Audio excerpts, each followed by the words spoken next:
রাশিয়ার প্রযুক্তিকে পেছনে ফেলে শীর্ষে উঠে এলো চীন।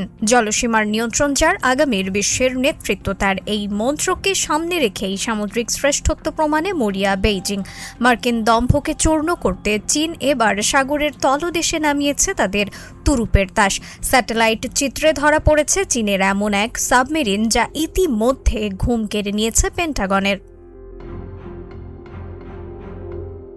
সংখ্যার বিচারে বিশ্বের বৃহত্তম নৌবাহিনী হিসেবে আত্মপ্রকাশ করার পর বেইজিং এবার নজর দিয়েছে পানির নিচের শক্তিতে। চীনের শিপইয়ার্ডগুলোতে দিনরাত তৈরি হচ্ছে নতুন প্রজন্মের পারমাণবিক শক্তিচালিত সাবমেরিন, যা সক্ষমতায় টেক্কা দিচ্ছে খোদ যুক্তরাষ্ট্রকেও। অতি সম্প্রতি স্যাটেলাইট চিত্রে ধরা পড়েছে চীনের সবচেয়ে বড় ও আধুনিক সাবমেরিন টাইপ 095 এর ঝলক। প্রায় 110 মিটার দীর্ঘ এবং 10,000 টন ধারণ ক্ষমতার এই দানবীয় নৌযানটি বেইজিংয়ের নৌবহরের ইতিহাসে সবচেয়ে শক্তিশালী হাতিয়ার হতে যাচ্ছে।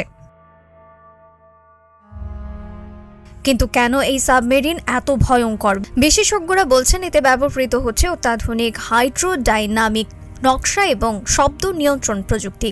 এর পাম্প জেট, প্রোপেলার এবং অ্যান্টি ভাইব্রেশন সিস্টেমের কারণে এটি সমুদ্রের নিচে এতটাই নীরব যে শত্রুর রাডারে একে শনাক্ত করা প্রায় অসম্ভব।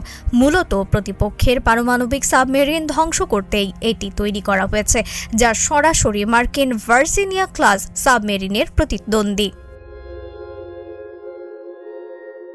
2022 সালের পর থেকে প্রতি বছর অন্তত 3টি করে পারমাণবিক সাবমেরিন যুক্ত হচ্ছে চীনের বহরে।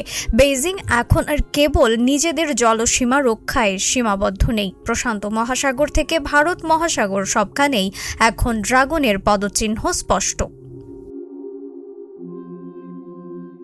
বিশ্ব রাজনীতির এই নতুন সমীকরণে চীনের এই নিশাচর দানব সমুদ্রের নিচে কতটা প্রভাব বিস্তার করবে তাই এখন দেখার বিষয়। রিফাত আর ইসলাম, ভোরের আকাশ।